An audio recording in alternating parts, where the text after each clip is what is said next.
ছেলের অপকর্ম নিয়ে মুখ খুললেন সাফাতের মা। ছেলের অপকর্ম নিয়ে মুখ খুললেন বনানীতে দুই তরুণী ধর্ষণের অভিযুক্ত সাফাতের মা নীলুফার জেসমিন। তিনি বলেন, বাবার লাই পেয়ে ছেলে আজ এই অবস্থা। বাবাই ছেলেকে অসৎ কাজে উৎসাহ দিয়েছেন। নির্যাতিত দুই তরুণীর সঙ্গে যা হয়েছে তা সত্ত্বেও হলো এটি অন্যায় বলে অভিমত দেন তিনি। কান্না জড়িত কণ্ঠে তিনি বলেন, এত টাকা আর প্রাচুর্যের চারদিকে কিন্তু মনে শান্তি নেই। রাস্তার কুকুর থেকে শুরু করে সমাজের সকলেই এখন তাদের ঘৃণা করে। সারা দেশে তাদের বিরুদ্ধে প্রতিবাদে তিনি বিব্রত ও ভীত। গত কয়েকদিন ধরে তিনি তার নিজের বাড়িতেও থাকতে পারছেন না। সাফাতের মা মনে করছে তার ছেলে আর কোনোদিন ঘরে ফিরতে পারবে না।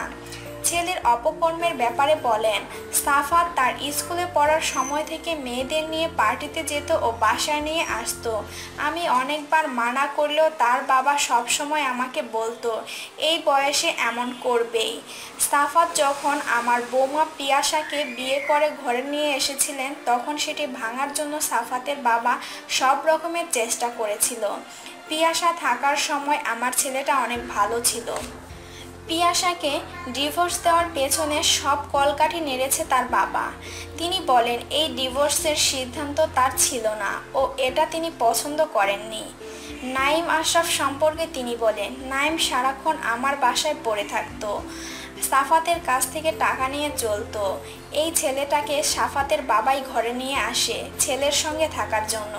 আমি কতবার বলেছি একে বাসায় না রাখার জন্য, কিন্তু আমাকে ধমকে চুপ করিয়ে দেওয়া হতো। তিনি বলেন, ছোট ছেলে ইফাতের জন্য আমার ভয় হয় বড়টার মতো নষ্ট হয়ে যায় কিনা।